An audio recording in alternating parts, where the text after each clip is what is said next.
Okay, I'm Shravan Kumar పన్నాడా అండి, economics faculty. మనము ఈ వీడియో క్లాస్ ద్వారా భారతదేశానికి సంబంధించినటువంటి పారిశ్రామిక తీర్మానము అనేటువంటి టాపిక్ సంబంధించినటువంటి గతంలో అడిగినటువంటి ప్రశ్నలను గురించి ఈ క్లాస్లో వివరణ ఇస్తాను. ఓకే, మనకు ఈ ప్రశ్న గతంలో అడిగిందండి. ఏ పారిశ్రామిక విధాన తీర్మానము భారత ఆర్థిక వ్యవస్థను మిశ్రమ ఆర్థిక వ్యవస్థగా ప్రకటన చేసింది? ఓకే, ప్రశ్న ఒకసారి చూసుకోండి. ఏ పారిశ్రామిక విధాన తీర్మానం భారత ఆర్థిక వ్యవస్థను మిశ్రమ ఆర్థిక వ్యవస్థగా ప్రకటన చేసింది? 1956, 1948, 1948, థర్డ్ ఆప్షన్ 1977, ఫోర్త్ ఆప్షన్ 1991 అని ఇచ్చాడు. ఓకే, ఈ ప్రశ్నకు ఆన్సర్ ఏదండి అంటే 1948 అండి. 1948 సంవత్సరంలో మొట్టమొదటిసారిగా మన భారతదేశానికి స్వతంత్రం వచ్చిన తర్వాత మొట్టమొదటి పారిశ్రామిక తీర్మానాన్ని అనౌన్స్మెంట్ చేయడం జరిగింది. ఓకే, నెక్స్ట్ వన్ అండి. 1948 పారిశ్రామిక విధాన తీర్మానంలో పరిశ్రమలను ఎన్ని రకాలుగా విభజన చేశారు? ఓకే, మొత్తము ఎన్ని రకాలుగా డివైడెడ్ చేశారని ఇచ్చాడండి. ఫస్ట్ ఆప్షన్ లో 4, సెకండ్ ఆప్షన్ లో 3, థర్డ్ ఆప్షన్ లో 2, ఫోర్త్ ఆప్షన్ లో 1 ఆప్షన్ అని ఇచ్చాడు. ఓకే, టోటల్ గా చూసినట్లయితే మనకు దీనికి సంబంధించినటువంటి ఆన్సర్ ఏదండి అంటే first one is the correct answer. మొత్తము 1948 ఇండస్ట్రియల్ పాలసీలో మనకు industries are divided into 4 types. మన ఇండియాకి ఇండిపెండెన్స్ వచ్చిన తర్వాత అండి భారతదేశంలో ప్రవేశపెట్టిన మొట్టమొదటి పారిశ్రామిక తీర్మానము 1948 ఇండస్ట్రియల్ పాలసీ. 1948వ సంవత్సరంలో మొట్టమొదటిసారిగా పారిశ్రామిక విధానాన్ని ప్రవేశపెట్టారు. పారిశ్రామిక తీర్మానాన్ని ప్రవేశపెట్టారు. ఈ పారిశ్రామిక తీర్మానం యొక్క ప్రాధాన్యత, ఇంపార్టెన్స్ ఏంటండి? బ్రిటిష్ వారి పరిపాలనలో పెద్దగా భారతదేశంలో పరిశ్రమలు అనేటువంటివి అభివృద్ధి చెందలేదు. కేవలము బ్రిటన్ ప్రభుత్వం అండి భారతదేశాన్ని ముడి సరుకు అందించు దేశంగానే చూడటం జరిగిందండి. మన ఇండియాలో పెద్దగా పరిశ్రమలు అనేటువంటివి అభివృద్ధి చెందలేదు స్వతంత్రం వచ్చే నాటికి. ఈ పారిశ్రామిక తీర్మానాల యొక్క ప్రధానమైనటువంటి టార్గెట్ ఏంటండి అంటే ప్రధానమైనటువంటి లక్ష్యం ఏమిటండి అంటే భారతదేశంలో పరిశ్రమను ఏర్పాటు చేయాలి, పారిశ్రామిక వృద్ధి రేటు అనేటువంటిది అభివృద్ధి పరచాలి, భారతదేశంలో అన్ని రాష్ట్రాలలో పరిశ్రమలు అనేటువంటిది అభివృద్ధి చెందాలనేటువంటి లక్ష్యంతో పారిశ్రామిక తీర్మానాలను ప్రవేశపెట్టారు. ఇండియాలో ప్రవేశపెట్టిన మొట్టమొదటి పారిశ్రామిక తీర్మానము 1948 పారిశ్రామిక తీర్మానము. ఈ తీర్మానమునే మిశ్రమ పారిశ్రామిక తీర్మానము అంటారు. మిశ్రమ పారిశ్రామిక తీర్మానము అంటారండి. ఈ పారిశ్రామిక తీర్మానములో పరిశ్రమలను మొత్తం ఎన్ని రకాలుగా వర్గీకరణ చేశారండి అంటే మొదటి పారిశ్రామిక తీర్మానంలో పరిశ్రమలను 4 రకాలుగా వర్గీకరణ చేశారండి. ఫస్ట్ వన్ ఏదండి అంటే ఏకస్వామ్య పరిశ్రమలు, మోనోపాలీ ఇండస్ట్రీస్ అంటారు. ఏకస్వామ్య పరిశ్రమలు మొదటిది. సెకండ్ వన్ ఏదండి అంటే మిశ్రమ పరిశ్రమలు. థర్డ్ టైప్ మూడవది ఏదండి అంటే స్వల్పంగా ప్రభుత్వపు ఆధీనంలో ఉండు పరిశ్రమలు. స్వల్పంగా ప్రభుత్వ ఆధీనంలో ఉండేటువంటి పరిశ్రమలు. నాలుగో రకం ఏదండి అంటే అదర్ ఇండస్ట్రీస్, ఇతర పరిశ్రమలు అని. మొత్తము 1948వ సంవత్సరంలో మొట్టమొదటి పారిశ్రామిక తీర్మానంలో పరిశ్రమలను ఎన్ని రకాలుగా వర్గీకరణ చేయటం జరిగిందండి అంటే మనకు 4 రకాలుగా పరిశ్రమలను వర్గీకరణ చేయటం జరిగింది. మనకు ఇలాంటి సంబంధించినటువంటి నోట్స్ డిడిపి నోట్స్ తో సహా అండి యాప్ లో పెట్టడం జరిగింది. కేవలము మొత్తం Indian economy, Telangana economy, developed economy కలిపి కేవలము 599 రూపాయలకు మాత్రమే పెట్టడం జరిగిందండి. ఓకే, స్టూడెంట్స్ దీన్ని యూజ్ చేసుకోవాలని కోరుతున్నానండి. కింద లింక్ ను డిస్క్రిప్షన్స్ లో డౌన్లోడ్ చేసుకోండి. ఓకే, ఇది 1948 పారిశ్రామిక తీర్మానములో గురించండి. నెక్స్ట్ వన్, మరొక ప్రశ్నలోకి వెళ్దాము.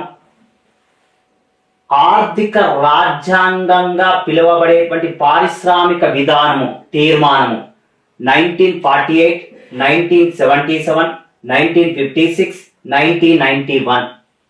ఓకేనండి, ఆర్థిక రాజ్యాంగంగా పిలువబడేటువంటి పారిశ్రామిక తీర్మానము అని అడిగాడండి.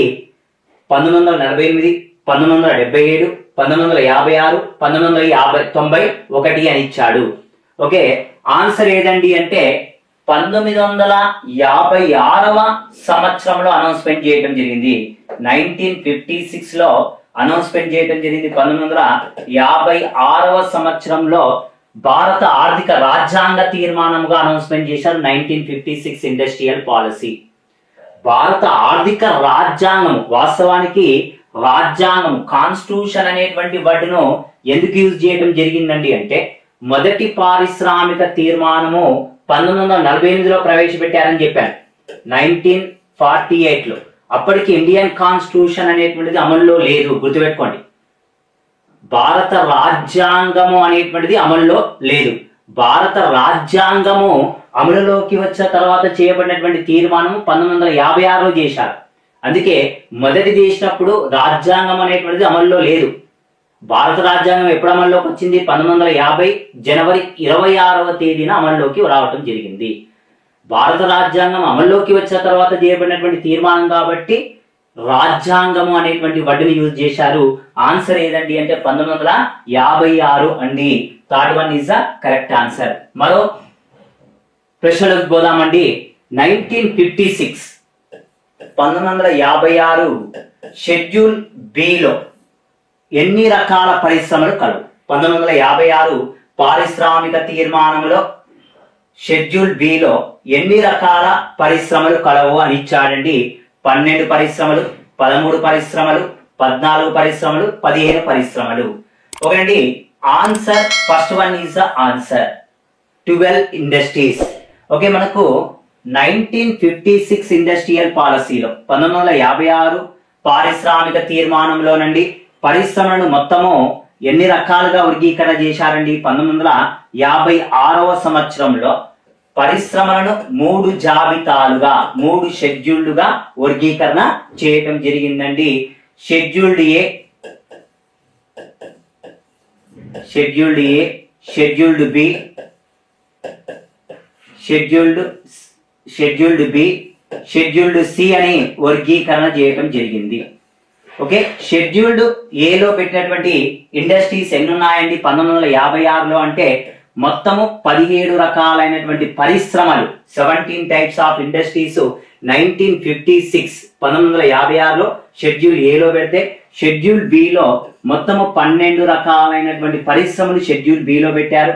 షెడ్యూల్ సిలో మొత్తము ఈ 2 వర్గీకరణలో లేనటువంటి చిన్న తరహా పరిశ్రమలు, కుటీర పరిశ్రమలు మొత్తం కూడా కుటీర పరిశ్రమలు, చిన్న తరహా పరిశ్రమలు ఈ 2 జాబితాలు, జాబితా ఏ, జాబితా బి లేదా షెడ్యూల్ ఏ, షెడ్యూల్ బిలో లేనటువంటి పరిశ్రమలు అంటే కుటీర పరిశ్రమలు, లఘు పరిశ్రమలు అంటారు. చిన్న పరిశ్రమలను ఈ వర్గీకరణలో పెట్టడం జరిగింది. ఈ వర్గీకరణలో పెట్టడం జరిగిందండి 1956 పారిశ్రామిక తీర్మానంలో. ఓకే, షెడ్యూల్ బిలోనండి. నెక్స్ట్ ఇంకో ప్రశ్న గురించి చూద్దాం. జనతా ప్రభుత్వము ప్రవేశపెట్టిన పారిశ్రామిక విధాన తీర్మానం ఏది? జనతా ప్రభుత్వం ప్రవేశపెట్టినటువంటి పారిశ్రామిక విధాన తీర్మానము 1948, 1956, 1977, 1991 అని ఇచ్చాడు. ఓకే, జనతా గవర్నమెంట్ ప్రవేశపెట్టబడిన ఇండస్ట్రియల్ పాలసీ ఏదండి అంటే 1977 ఇండస్ట్రియల్ పాలసీ. జనతా గవర్నమెంట్ ప్రవేశపెట్టినటువంటి పారిశ్రామిక తీర్మానము ఏ ఇయర్ లో చేయడం జరిగిందండి అంటే 1977 అండి. 1977వ సంవత్సరంలో పారిశ్రామిక తీర్మానాన్ని చేయడం జరిగింది. ఓకే, మరొక ప్రశ్న చూద్దాం. చిన్న పరిశ్రమల అభివృద్ధికి ప్రాధాన్యత ఇచ్చినటువంటి తీర్మానం. ఓకే, ఆల్రెడీ వచ్చినటువంటి ప్రశ్న అండి. జనతా గవర్నమెంట్ అయినా ఏదైనా సరే 1977 అవుతుంది. భారతదేశంలో అప్పటి వరకు ఈ రెండిటి ఆన్సర్ 1977. జనతా ప్రభుత్వం అండి. జనతా ప్రభుత్వము మొరార్జీ దేశాయ్ ప్రధానమంత్రి అయిన తర్వాత అధికారంలోకి వచ్చిన జనతా ప్రభుత్వం అండి. అప్పటి వరకు కాంగ్రెస్ ప్రభుత్వము కేవలము భారీ పరిశ్రమలకు అధిక ప్రాధాన్యత ఇస్తే, భారతదేశ చరిత్రలో మొదటిసారిగా చిన్న తరహా పరిశ్రమలకు అధిక ప్రాధాన్యత ఇచ్చినటువంటి ప్రభుత్వం ఏదండి అంటే జనతా ప్రభుత్వం అండి. ఏ ఇయర్ లోనండి అంటే 1977లో చిన్న పరిశ్రమలకు, చిన్న తరహా పరిశ్రమలకు, స్మాల్ స్కేల్స్ ఇండస్ట్రీస్ కి, చిన్న తరహా పరిశ్రమలకు అధిక ప్రాధాన్యత ఇచ్చినటువంటి ప్రభుత్వం ఏదండి అంటే జనతా ప్రభుత్వం అండి. ఏ ఇయర్ లోనండి అంటే 1977లో. నెక్స్ట్ మరొక ప్రశ్న చూద్దాం. జిల్లా పారిశ్రామిక కేంద్రాలు ప్రారంభమైన సంవత్సరం ఎప్పుడు? Okay, district industrial centres, DIC, district industrial centres ఏ ఇయర్ లో స్టార్ట్ అయినాయని ఇచ్చాడు. 1978, 1977, 1979, 1980 అని ఇచ్చాడు. ఓకే, 4 ఆప్షన్స్ ఉన్నాయండి. ఆన్సర్ ఏదండి అంటే first one is the correct answer, 1978. ఈ డిస్ట్రిక్ట్ ఇండస్ట్రియల్ సెంటర్స్ ను కూడా జనతా ప్రభుత్వమే ప్రవేశపెట్టిందండి. జనతా ప్రభుత్వం 1977లో చిన్న తరహా పరిశ్రమలకు ప్రాధాన్యత ఇచ్చింది. అందుకు తగ్గట్టుగా 1978లో జిల్లా పారిశ్రామిక తీర్మానాన్ని ప్రవేశపెట్టడం జరిగింది. సెంటర్స్, జిల్లా పారిశ్రామిక కేంద్రాలను, జిల్లా పారిశ్రామిక కేంద్రాలను ప్రవేశపెట్టడం జరిగింది. డిస్ట్రిక్ట్ ఇండస్ట్రియల్ సెంటర్స్ ను ప్రవేశపెట్టడం జరిగింది. ఏ ఇయర్ లోనండి అంటే 1978లో, 1978వ సంవత్సరంలో డిఐసిని ప్రవేశపెట్టడం జరిగింది. మనకు డిఐసి యొక్క ఇంపార్టెన్స్, ప్రాధాన్యత ఏంటండి? జిల్లా పారిశ్రామిక కేంద్రాల యొక్క ప్రాధాన్యత ఏంటండి అంటే అప్పటి వరకు భారతదేశంలోనండి చిన్న తరహా పరిశ్రమలకు అన్ని రకాల అనుమతులు ఆ రాష్ట్రం యొక్క రాజధానిలో ఇవ్వడం జరిగేది. ఉదాహరణకు ఆ రోజుల్లో మనకు స్టేట్ హెడ్ క్వార్టర్, ఉమ్మడి ఆంధ్రప్రదేశ్ లో స్టేట్ హెడ్ క్వార్టర్ ఎక్కడ ఉండేనండి అంటే హైదరాబాద్. చిత్తూరు జిల్లాలో కానీ లేకపోతే ఆదిలాబాద్ జిల్లాలో కానీ ఎవరైనా చిన్న తరహా పరిశ్రమలు పెట్టుబడులు పెడుతున్నారు అండి అంటే ఎక్కడ వచ్చి అనుమతి తీసుకోవాల్సి వచ్చేదండి అంటే స్టేట్ హెడ్ క్వార్టర్ లో వచ్చి పర్మిషన్స్ తీసుకోవాల్సి వచ్చేది. ఇది చాలా కాలయాపన జరిగేదండి, కరప్షన్స్ జరిగేవి, లంచాలు అడిగేటువంటి వాళ్ళు. ఈ పద్ధతిని మొత్తం కూడా తొలగిస్తూ జనతా గవర్నమెంట్ 1978లో చిన్న తరహా పరిశ్రమలకు ఆ డిస్ట్రిక్ట్ హెడ్ క్వార్టర్ లోనే అన్ని రకాల అనుమతులు తీసుకునే విధంగా 1978లో జిల్లా పారిశ్రామిక కేంద్రాలను ప్రవేశపెట్టడం జరిగింది. ఏ ఇయర్ లోనండి అంటే 1978 ఇయర్ లో. నెక్స్ట్, లైసెన్సింగ్ విధానము పైన ఏర్పాటు చేయబడినటువంటి కమిటీలు ఏవి అని ఇచ్చాడు. లైసెన్సింగ్ విధానముపై వేయబడినటువంటి కమిటీలు ఏది అని ఇచ్చాడు. సుబా ఎల్ దత్తు కమిటీ, హజారీ కమిటీ, పై రెండు ఏది కాదు అని ఇచ్చాడు. ఓకే, ఆన్సర్ ఏదండి అంటే third one is the correct answer. పై రెండు కూడా కరెక్ట్ ఆన్సర్ అండి. సుబాయల్ దత్తు కమిటీ 1967-69 సంవత్సరాల్లో ఇచ్చాడు. నెక్స్ట్ హజారే కమిటీ కూడా ఇండస్ట్రియల్ లైసెన్సింగ్ విధానము మీద అధ్యయనం చేయటం జరిగిందండి, రివ్యూ చేయటం జరిగింది. మనకు industrial development regulating act IDRA 1951వ సంవత్సరంలో చేయటం జరిగింది. దీని మీద ఇది ఐడిఆర్ఏ యొక్క ఇంపార్టెన్స్ ఏంది, దీనినే లైసెన్స్ రాజా అని కూడా అంటారు. పరిశ్రమలకు లైసెన్స్ ను ఎవరండి అప్రూవల్ చేసేదండి అంటే ఐడిఆర్ఏ. ఈ ఐడిఆర్ఏ లైసెన్సింగ్ విధానము విధానము పైన ఏర్పాటు చేయబడినటువంటి కమిటీలు రెండు ఉన్నాయి. సుబామిల్ దత్తు కమిటీ, హజారే కమిటీ. ఈ కమిటీలు ఏమని రిపోర్ట్ ఇచ్చాయి ఏంటి అనేది ఫర్దర్. బట్ ఈ రెండు కమిటీలు అనేటువంటి ఐడిఆర్ఏ లైసెన్సింగ్ విధానం మీద అధ్యయనం చేయడం జరిగిందండి. నెక్స్ట్ వన్, మరొక ప్రశ్న చూద్దాం. 1956 నుండి 91 మధ్య కాలంలో ప్రభుత్వ రంగంలో కంపల్సరీ లైసెన్స్ అవసరమైన పరిశ్రమల సంఖ్య అని ఇచ్చాడు. 25, 22, 18, 17 అని ఇచ్చాడు. ఓకే, ఆన్సర్ ఏదండి అంటే third one is the correct answer. 18 అండి. IDRA అని ఇంతకుముందు చెప్పాను. IDRA industrial development. ఓకే, 1956 నుండి 1991 మధ్య కాలంలో ప్రభుత్వ రంగము కంపల్సరీ లైసెన్స్ అవసరమైన పరిశ్రమల సంఖ్య. మోనోపాలిస్ ఇండస్ట్రీస్ అంటే ప్రభుత్వం యొక్క ఆధీనంలో ఉన్న పరిశ్రమలు అంటే 17 వచ్చాయి. కానీ ఇక్కడ అడిగింది ఏదండి అంటే లైసెన్స్ అని అడిగాడు. లైసెన్స్ ఎవరు ఇస్తున్నారండి అంటే ఇంతకుముందు చెప్పాను లైసెన్స్ రాజా అని IDRA industrial development regulating act పరిశ్రమల అభివృద్ధి మరియు క్రమబద్ధీకరణ చట్టము అంటారు. 1951 అక్టోబర్ మంత్ లో తీసుకొచ్చారండి. ఇది పరిశ్రమలకు లైసెన్స్ అనేటువంటిది ఇవ్వటం జరుగుతుంది. ఇది ఆ రోజుల్లో 1951వ సంవత్సరం నుంచి 1991 నాటికి 18 రకాలైనటువంటి పరిశ్రమలకు కంపల్సరీగా లైసెన్స్ అనేటువంటిది తీసుకోవాలి అనేటువంటి రూల్ ఉంది. అయితే 1991వ సంవత్సరం తర్వాత 1991 లో LPGలో భాగంగా లిబరైజేషన్, ప్రైవేటైజేషన్, గ్లోబలైజేషన్ లో భాగంగా పరిశ్రమలకు లైసెన్సింగ్ విధానాన్ని సరళీకృతం చేయడం జరిగింది.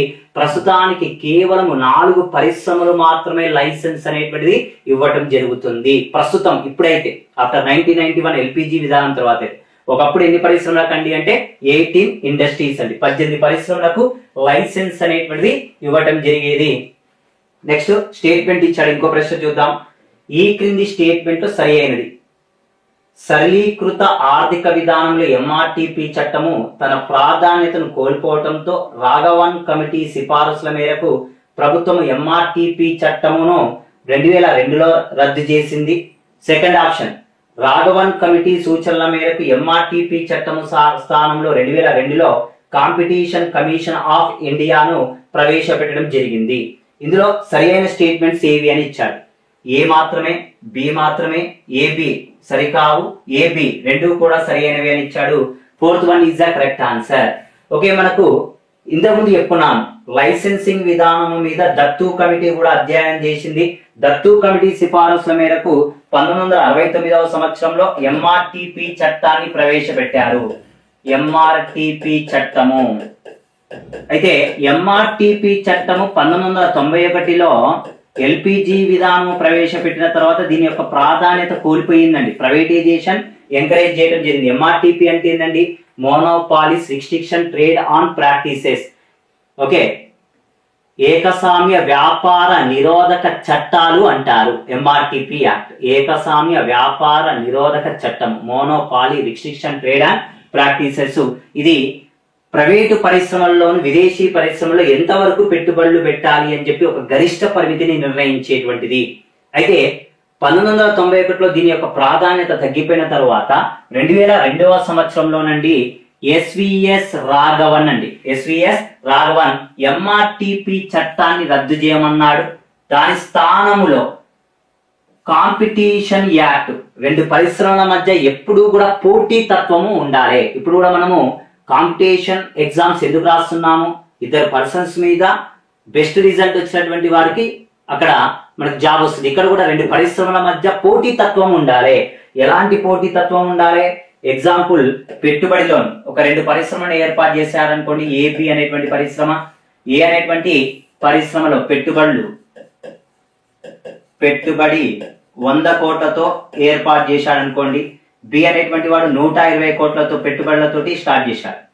నెక్స్ట్ ఏ అనేటువంటి పరిశ్రమలో ఉపాధి 100 మందికి ఇస్తే బి అనేటువంటి కంపెనీలో 120 మందికి ఇచ్చాడు కాంపిటీషన్ లో వచ్చి. నెక్స్ట్ నాకు ప్రొడక్షన్, ఉత్పత్తి ఇక్కడ రోజుకి ఇది 100 క్వింటాళ్లను ఉత్పత్తి చేస్తే 100 క్వింటాళ్ళు అనేటువంటిది వస్తే ఇక్కడ 150 క్వింటాళ్ళు అనేటువంటిది రావడం జరిగింది. అంటే ఇక్కడ ఉపాధి అవకాశాలు పెరుగుతున్నాయి కాంపిటీషన్ అయితే.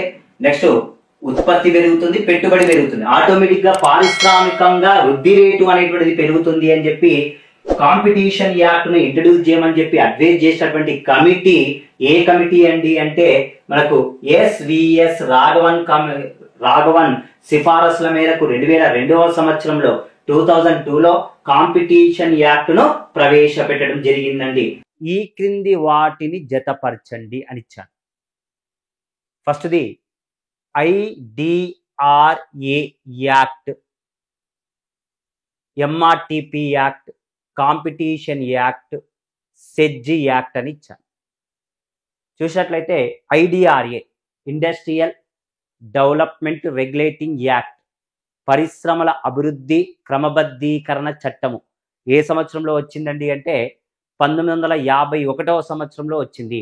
పరిశ్రమలకు తప్పనిసరిగా ఏ పరిశ్రమలకు లైసెన్స్ ఇవ్వాలని తెలియజేసేదే IDRA యాక్ట్. ప్రస్తుతానికి 4 పరిశ్రమలకు లైసెన్స్ అనేటువంటిది ఇవ్వటం జరుగుతుంది IDRA.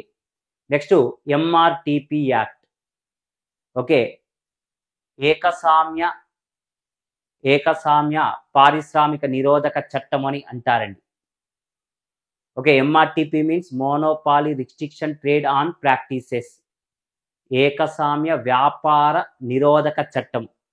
మరి దీని యొక్క MRTP యాక్ట్ యొక్క ఇంపార్టెన్స్ ఏంటండి అంటే పరిశ్రమలలో ఎంతవరకు మ్యాక్సిమం పెట్టుబడులు పెట్టాలి అని చట్టము చేయబడినటువంటి సంవత్సరం ఎప్పుడండి అంటే 1969. నెక్స్ట్ కాంపిటీషన్ యాక్ట్, MRTP చట్టం స్థానంలో వచ్చినటువంటిది పోటీ చట్టము. పోటీ చట్టము ఏ సంవత్సరంలో వచ్చిందండి అంటే 2002వ సంవత్సరంలో వచ్చింది. Next SEZ, SEZ special economical Jones చట్టము ఏ సంవత్సరంలో వచ్చిందని ఇచ్చాడు. ఓకే, 2005లో వచ్చింది సెజ్ యాక్ట్. అమల్లోకి వచ్చింది సెజ్ చట్టం అమల్లోకి వచ్చింది 2006 ఫిబ్రవరి నెలలో అమల్లోకి రావటం జరిగింది. చట్టం చేయబడింది 2005. ఇక్కడ కనుక చూసుకున్నట్లయితే ఏకి ఫస్ట్ ఆప్షన్, బికి సెకండ్ ఆప్షన్, సికి థర్డ్ ఆప్షన్, డికి ఫోర్త్ ఆప్షన్. ఓకే, ఏదండి ఇందులో ఉన్నటువంటి ఆప్షన్స్లో కనుక చూసుకున్నట్లయితే second one is the correct answer. ఏకి 1 ఉంది, బికి 2, సికి 3, డికి 4 ఉంది. ఆన్సర్ ఏదండి అంటే second one is the correct answer. Next క్రింది వాటిని జతపరచండి. IFCI, ICICI, IDBI, SIDBI అనేటువంటివి ఇవ్వటం జరిగింది. సేమ్ ఇయర్స్, సంస్థలు ఏ సంవత్సరంలో ఏర్పాటు చేశారని ఇచ్చాడు. చూడండి, IFCI industrial finance commission of India, IFCI అనేటువంటిది ఇండస్ట్రియల్ ఫైనాన్స్ కమిషన్ అనేటువంటిది ఎప్పుడు ఏర్పాటు చేయడం జరిగింది. ICICI industrial credit investment corporation of India, IDBI industrial development bank of India, SIDBI small industrial development bank of India ఏ సంవత్సరంలో వచ్చిందని ఇచ్చాడు. ఇక్కడ కనుక చూసుకున్నట్లయితే IFCI industrial finance corporation of India, industrial finance corporation of India ఏ సంవత్సరంలో వచ్చిందండి అంటే 1948. చూడండి, మనకు ఫస్ట్ థర్డ్లో సెకండ్లో ఉంది. ఫస్ట్ది ఆన్సర్ 1 అనే ఇచ్చాడు. ICICI 1955లో ఏర్పాటు చేయటం జరిగింది. ICICI means industrial credit investment corporation of India. ఇక్కడ చూడండి B3 అని ఇచ్చాడు, ఇది ఎలిమినేషన్లో వెళ్ళిపోతుంది. ఇక ఇక్కడ కూడా B3 ఇచ్చాడు, ఇది కూడా ఎలిమినేషన్లో వెళ్ళిపోతుంది. ఇక ఉన్నటువంటి ఆప్షన్ ఏదండి అంటే డైరెక్ట్ చూడండి, ఇక A1 ఉంది, ఇక్కడ B2 ఉంది. ఈ రెండిట్లలోనే ఒకటి ఆన్సర్ ఉండాలి. IDBI means industrial development bank of India 1964లో ఏర్పాటు చేయడం జరిగింది. Third one is the correct answer. చూడండి, ఇక్కడ చూడండి, SIDBI small industrial development bank of India 1990వ సంవత్సరంలో ఏర్పడింది. వీటి యొక్క హెడ్ క్వార్టర్ కూడా చూసుకోండి. IFCI head quarter New Delhi. ICICI వాస్తవానికి ఇప్పుడు లేదు, ICICI బ్యాంక్ ఉంది. ICICI అయితే బాంబేలో ఉండే, IDBI ఆల్సో బాంబే, SIDBI ఉత్తరప్రదేశ్లోని లక్నోలో కలదండి హెడ్ క్వార్టర్. హెడ్ క్వార్టర్స్ కూడా అడుగుతున్నాడు. నెక్స్ట్ వన్, మరొక ప్రశ్న. మేక్ ఇన్ ఇండియా పథకంలో సరికానిది ఏదో గుర్తించండి. ఈ పథకాన్ని 2015లో ప్రారంభించారు. ఫస్ట్ ఆప్షన్, భారతదేశం ఒక తయారీ నమూనా నవకల్పనల ప్రపంచ కేంద్రంగా అభివృద్ధి చేయటం అని ఇచ్చాడు. థర్డ్ ఆప్షన్, ఈ కార్యక్రమము లక్ష్యము ఈ కార్యక్రమము 4 మూల స్తంభాల మీద ఆధారపడి ఉంది. Next one, make in India 2లో 27 రంగాల మీద దృష్టి సాగిస్తుంది. ఓకే, మేక్ ఇన్ ఇండియా అనేటువంటి పథకం అండి 2014వ సంవత్సరంలో ప్రవేశపెట్టారండి. 2014వ సంవత్సరంలో సెప్టెంబర్ 25వ తేదీన 2014 సెప్టెంబర్ 25వ తేదీన మేక్ ఇన్ ఇండియా అనేటువంటి పథకాన్ని ప్రవేశపెట్టారు. మన ఇండియాలో తయారీ రంగంలో వృద్ధి రేటు 16%గా ఉంది. Manufacturing sector growth rate. ఈ మ్యానుఫ్యాక్చరింగ్ సెక్టార్ గ్రోత్ రేటును 25% తీసుకురావాలి అనేటువంటి లక్ష్యాన్ని పెట్టుకున్నారు 2022 నాటికి. అయితే ఈ లక్ష్యం పూర్తి కాలేదు కాబట్టి 2 పాయింట్ అని ఇవ్వటం జరిగింది, సెకండ్ అని అనౌన్స్మెంట్ చేయటం జరిగింది. ఓకే, ఇక్కడ option first option is the wrong option. 2015లో ప్రవేశపెట్టారు. క్లియర్. నెక్స్ట్, భారతదేశం ఒక తయారీ రంగం కోసమే దీన్ని తీసుకొచ్చారు. ఇది కరెక్ట్ ఆన్సర్. ఈ కార్యక్రమం అండి 4 మూల స్తంభాల మీద ఆధారపడి ఉంది. ఎన్ని అండి అంటే 4 రంగాల మీద ఆధారపడి ఉంది. ఆ 4 రంగాలు ఏమిటండి? న్యూ ప్రాసెస్ అని, first one new process,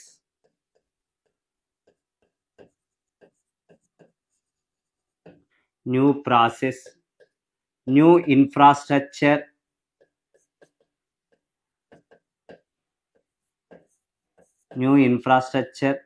new sector,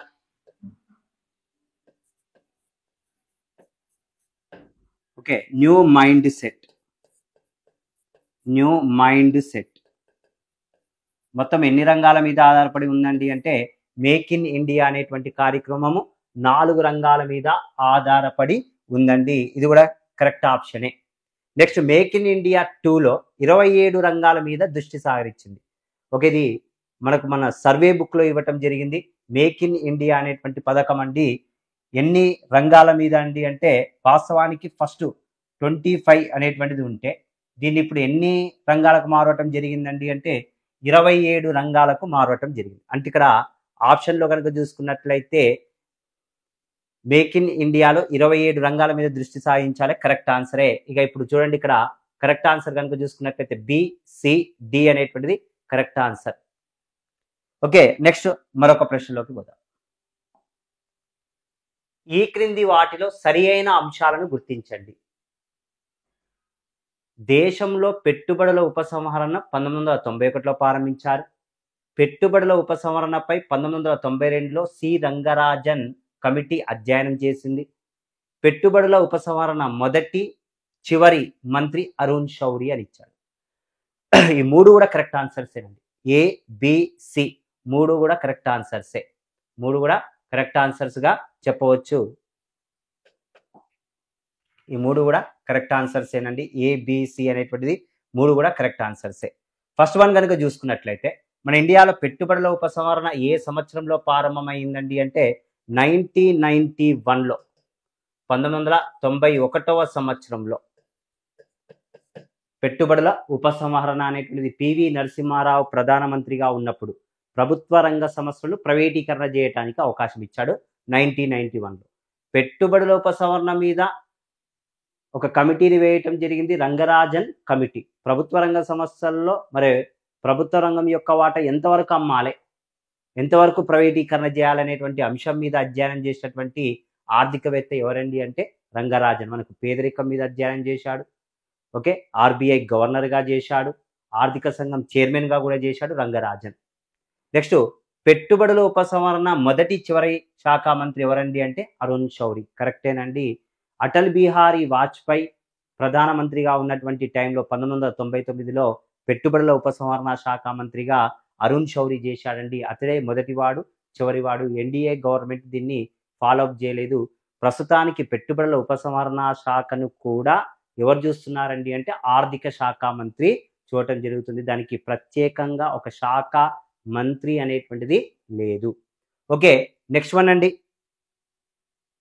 1956 పారిశ్రామిక తీర్మానంలో సరి అయిన అంశాలను గుర్తించండి. ఈ తీర్మానాన్ని భారత ఆర్థిక రాజ్యాంగ తీర్మానం అంటారు. ఈ తీర్మానంలో పరిశ్రమలు 3 రకాలుగా విభజించారు. నెక్స్ట్ వన్, ఈ తీర్మానంలో జాబితా ఏలో 17 పరిశ్రమలు కలవు.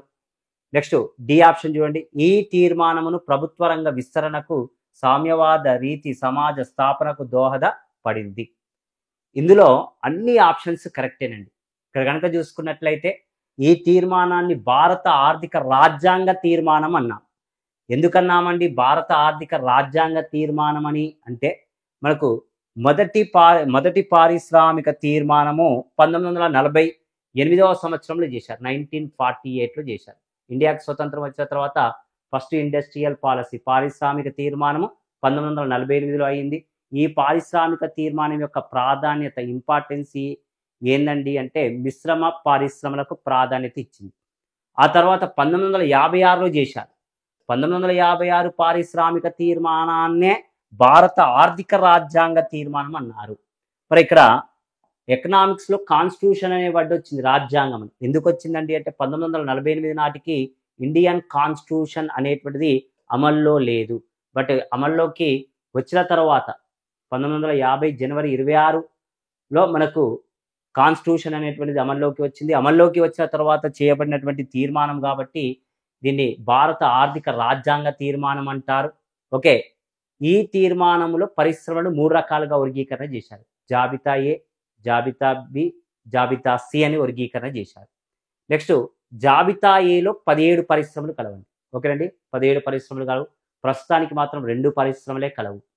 ఆ 2 పరిశ్రమలు ఏమిటండి అంటే అణుశక్తి, రైల్వే రంగం. ఈ 2 మినహాయించి మిగతావన్నీ కూడా ప్రైవేటీకరణ చేయటం జరిగింది. ఓకే, నెక్స్ట్ ఈ తీర్మానమును ప్రభుత్వ రంగ విస్తరణకు సామ్యవాద రీతి సమాజ స్థాపనకు దోహదపడింది. ఇది కూడా కరెక్టేనండి.